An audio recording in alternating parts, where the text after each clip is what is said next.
Date है आज गांधी जी की जयंती 2021। ये सब टॉपिक कवर करेंगे इस क्लास में। फर्स्ट टॉपिक है right to seek bail implicit in constitution said by supreme court. Supreme court ने कहा है कि जो बेल यानी कि जमानत लेने का जो अधिकार है ये हमारे संविधान में दिया हुआ है। तो ये सुप्रीम कोर्ट ने कहा है कि इंडिविजुअल राइट है, ये एक पर्सन का ये अधिकार है कि उसे बेल लेने का, जमानत लेने का अधिकार है हमारे संविधान के हिसाब से। कोई भी अक्यूज्ड हो, आरोपी हो, जिस पे आरोप लगे हों। अक्यूज्ड का मतलब होता है अभी देखो कोर्ट में साबित नहीं हुआ है इसने ही क्राइम अपराध क्या है, लेकिन बस इस पे आरोप लगे हैं, वो हो गया अक्यूज्ड। या कोई अंडर ट्रायल प्रिजनर है जिस पे केस चल रहा है और वो कैदी है, प्रिजनर का मतलब कैदी। कोई कन्विक्टेड पर्सन है जिसको सजा मिल चुकी है, दोषी ठहरा दिया है कोर्ट ने, वो पर्सन है, लेकिन वो अपील कर रहा है कोर्ट से और वो जमानत चाहता है, लेकिन ये जो सस्पेंशन कर दी जाती है जमानत और उसकी जो सेंटेंस है, सजा है, उसको रोक दिया जाता है कोर्ट के आदेश के द्वारा और उसे जमानत दी जाती है। तो ये सब जो अधिकार हैं ये हमारे जो कोड ऑफ क्रिमिनल प्रोसीजर है, ये हमारा एक लॉ है, इसके सेक्शन 439, 438, 389 के अनुसार ये अधिकार है कि कोई भी आदमी बेल ले सकता है। अगर देखो ब्लैंकेट बैन होगा कि अगर मान लो प्रतिबंध लगा दिया जाए कि कोई भी अपराध करे, पनिशमेंट करे, कोई लेसर डिग्री ऑफ पनिशमेंट है, कोई मान लो छोटा मोटा अपराध है और उसको क्या है बेल ना दी जाए, तो ये उसका जो अधिकार है लिबर्टी का, जो लिबर्टी का यानी कि आज़ादी का जो अधिकार है, ये उसके फंडामेंटल राइट को सस्पेंड कर देगा। और आप सबको पता है राइट टू लिबर्टी एंड जो right to life and personal liberty, ये कौन से आर्टिकल का पार्ट है? आर्टिकल 21 का पार्ट है और फंडामेंटल राइट है, मौलिक अधिकार। तो ये इसका उल्लंघन होगा अगर इसे बेल नहीं दी जाएगी। तो यही इस ऑर्डर में बोला है, बस ये याद रखना, right to seek bail according to the supreme court is a fundamental right और अंडर द आर्टिकल ऑफ 21। तो देखो इससे पहले ये केस था, बैकग्राउंड इसमें एक राजस्थान हाई कोर्ट के सिंगल जज का जजमेंट है, यानी कि उनका वर्डिक्ट आया, डिसीजन आया, फैसला। उसमें ये बोला था कि उन्हें बेल नहीं दिया जाएगा, सस्पेंड किया जाएगा सेंटेंस, जिसकी मान लो ये जो बेल है, जो जमानत दी जाती है, ये अर्जेंट मैटर में नहीं डाली जाएगी। कहने का मतलब जमानत देना कोई आवश्यक नहीं है, ये बोला था राजस्थान हाई कोर्ट के एक जज ने, लेकिन सुप्रीम कोर्ट ने अभी ये पलट दिया इसका जजमेंट।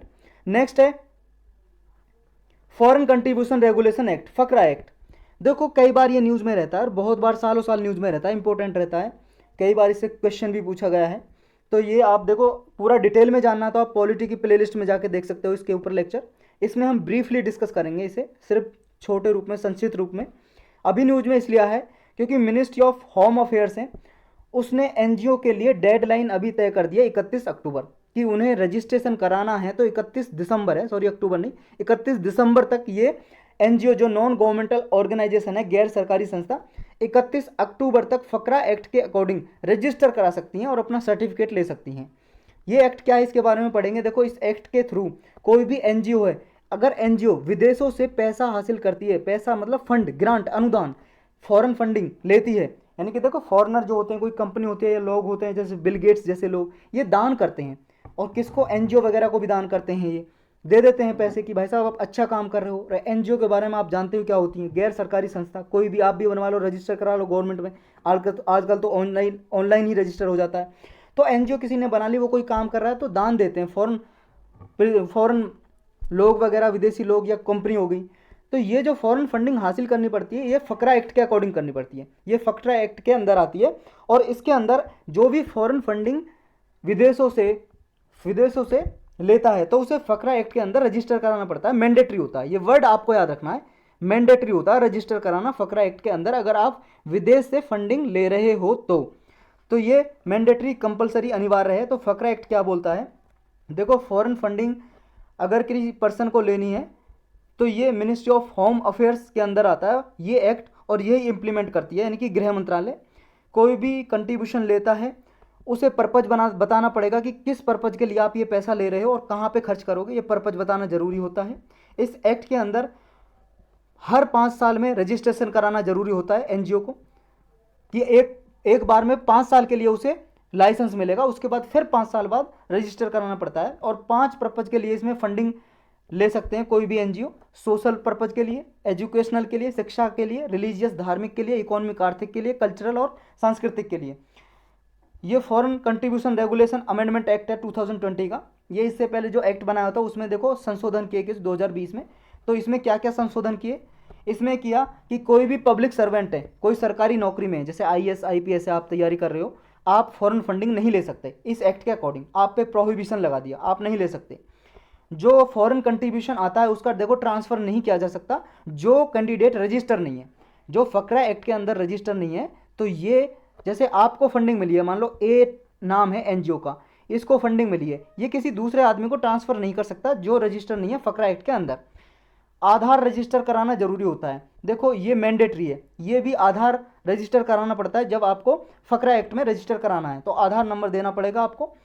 फकरा अकाउंट होगा एक आपका, ये अकाउंट बैंक में होगा, एसबीआई बैंक में होगा, और एसबीआई बैंक में भी वहां पे होगा जो दिल्ली में ब्रांच है एसबीआई बैंक की, तो वहीं पे आपका रजिस्ट्रेशन होगा इस अकाउंट का, और एनजीओ का अकाउंट होगा ये मेन अकाउंट। और जो फॉरेन कंट्रीब्यूशन जो भी आएगी, आपको दान लेना है कहीं विदेश से, तो इस अकाउंट में आएगी दिल्ली के एसबीआई ब्रांच में।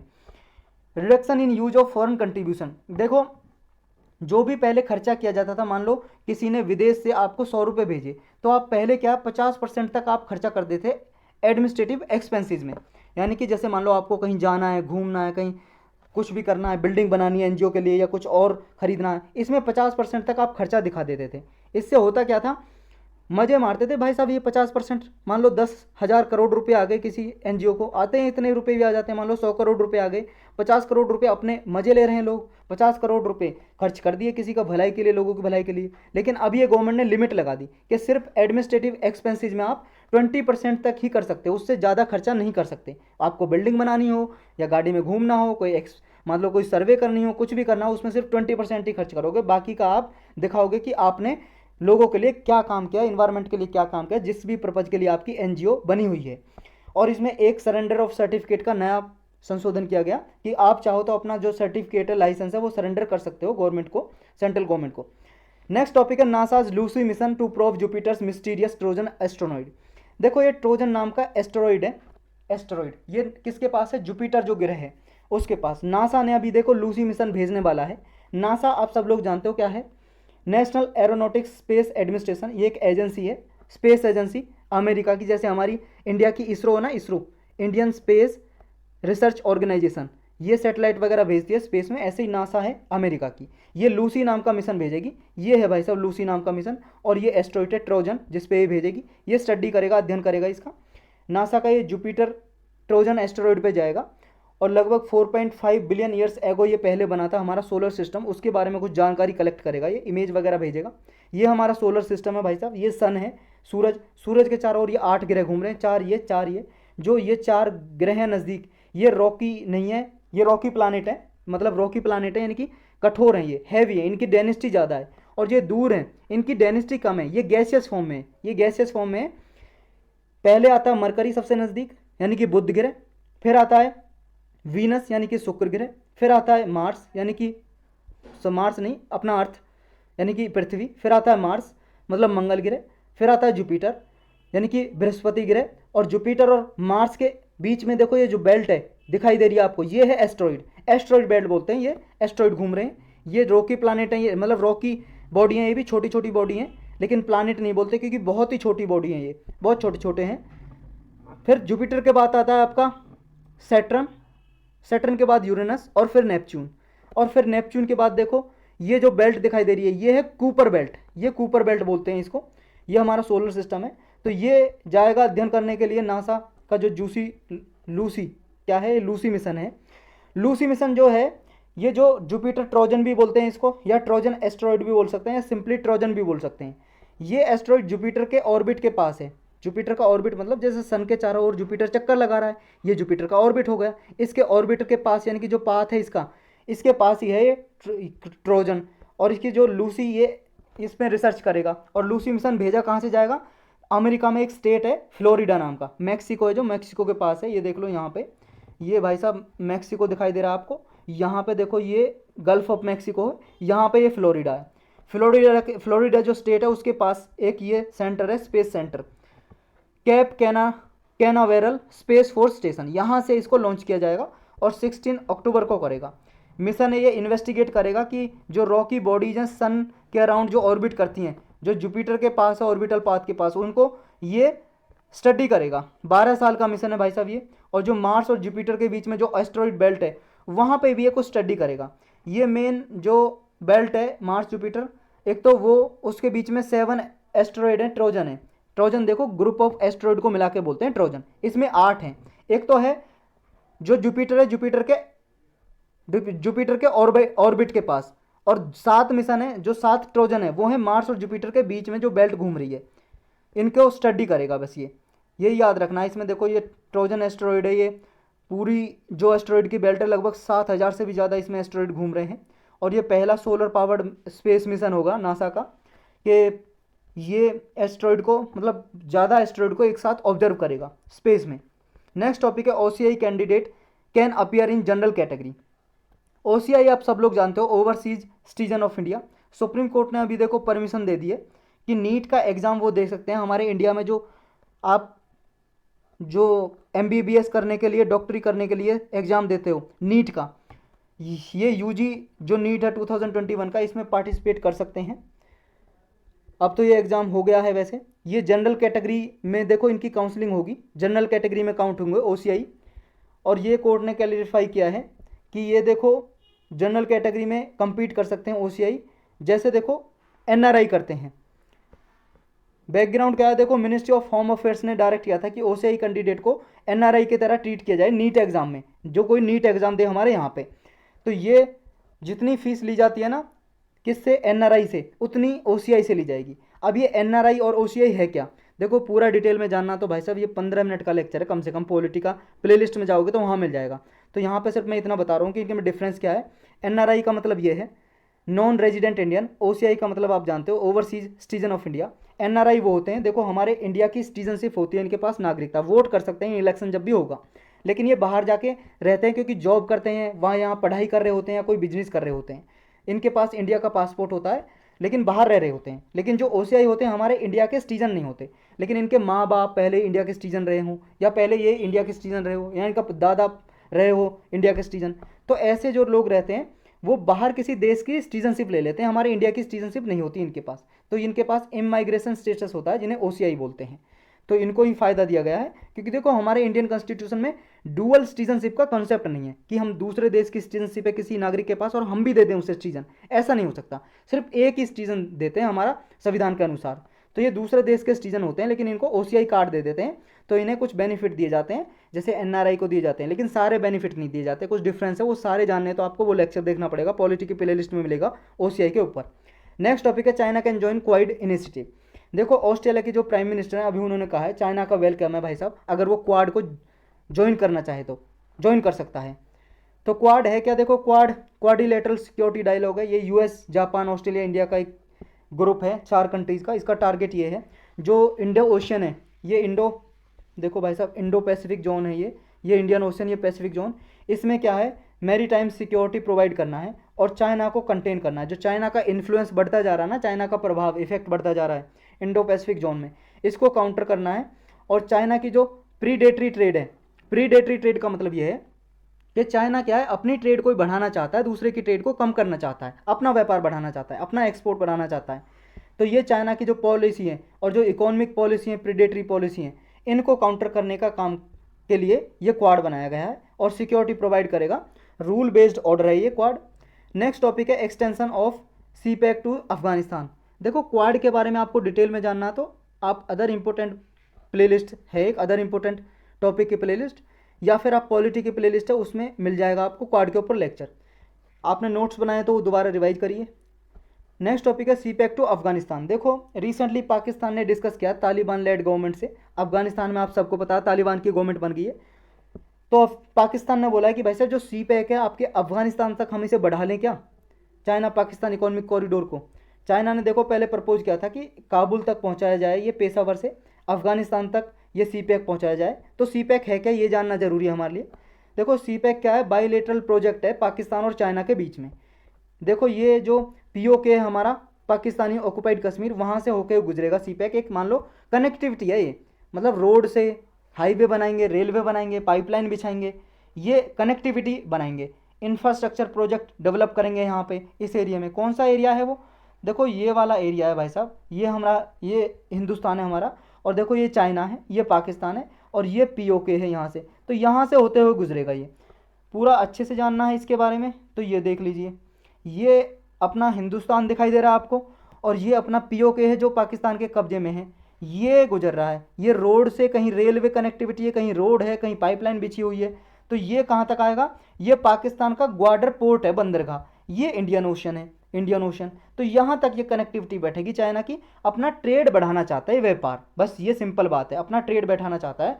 और जब ये ग्वाडर पोर्ट पे आ जाएगा ना यहाँ पे, तो इसे क्या है, इंडियन ओशन की इसे कनेक्टिविटी, एक्सेसिबिलिटी मिल जाएगी। देखो यहाँ पे इंडियन ओशन पे आ जाएगा पाकिस्तान के जरिए, आसानी से अफ्रीका में कनेक्टिविटी बढ़ जाएगी, वेस्टर्न एशियन में कनेक्टिविटी बढ़ जाएगी इसकी।